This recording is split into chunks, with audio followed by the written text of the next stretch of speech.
Here is your latest African news. Africa-wide, Kiswahili becomes AU's working language.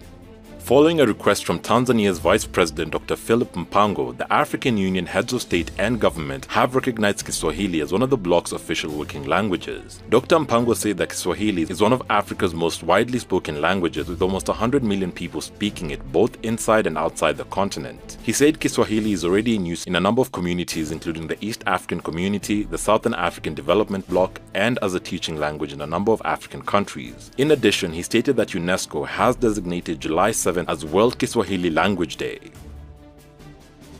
Mali. Mali's Prime Minister says France is seeking to partition the country.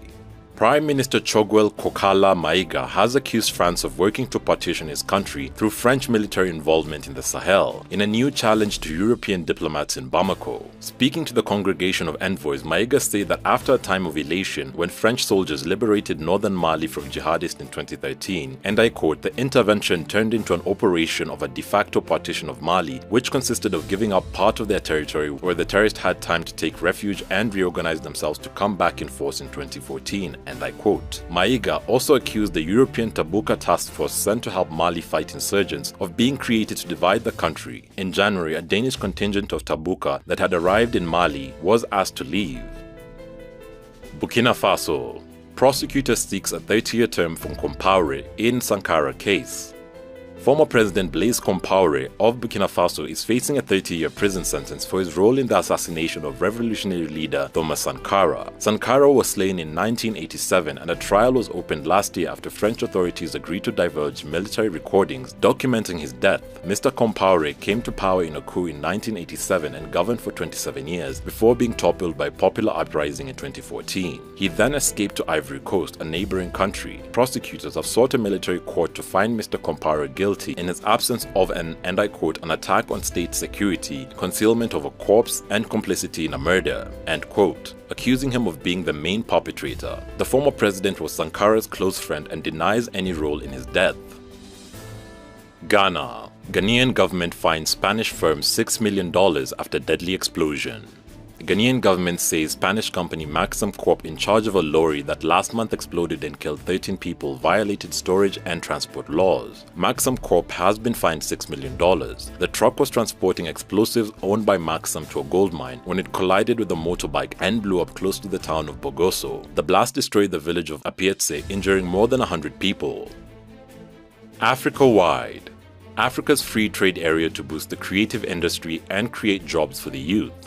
Africa's Free Trade Area, AFCFTA, is expected to boon for the creative sector and create jobs for the youth. On 1st January 2021, trading under the African Continental Free Trade Area kicked off. The trade pact, which seeks to create a single market for goods and service and promote cross-border movement on capital and people, should boost intra-African trade, currently at only 18%, and regional integration. It is also expected to be a boon for the creative sector. Key players in the creative industry said as much when they met in Kigali, Rwanda in 2019, even before the trade area launched. Africa's creative sector is diverse and includes visual and performing arts, crafts, cultural festivals, painting, sculptures, photography, publishing, music, dance, film, radio, design, fashion, video games, digital animation, architecture, and advertising, according to the UN Conference on Trade and Development.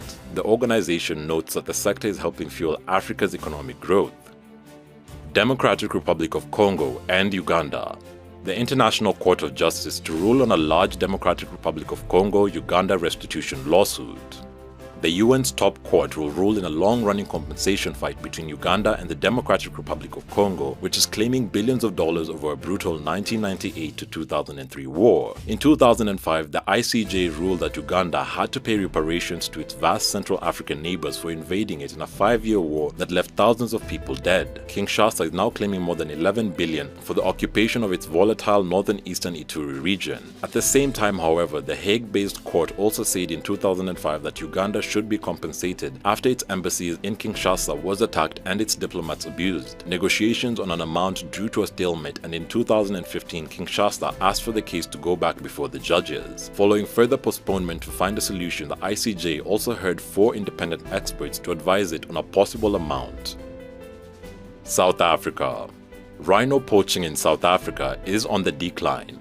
While rhino poaching in South Africa has decreased by 24% in 2019 compared to the pre-COVID period, there has been an uptick in poaching on private properties. The Minister of Forestry, Fisheries and the Environment said in a statement that 451 rhinos were poached in South Africa last year. The 327 poached in government reserves and 124 on private land. According to data, 209 rhinos were poached on their horns in South African national parks, SANParks, last year, all in the Kruger National Park, a decrease from 247 rhinos poached in the national parks in 2020, according to the minister. The steady decline in rhino poaching in the park is related to an increase in the intensity of anti-poaching activities. A close working relationship between the police's Endangered Species Unit and the SANParks Environmental Crimes Inspectorate has resulted in increased arrest and convictions.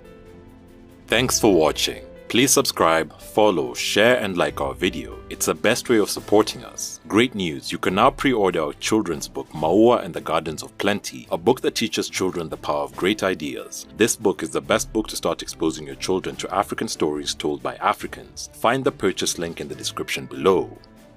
Please don't forget to catch the return of our show Africa in the News, where we have in-depth discussions on all matters affecting Africa. You can directly support this new series by becoming our YouTube member, Patreon or donor, and remember, Africa is watching.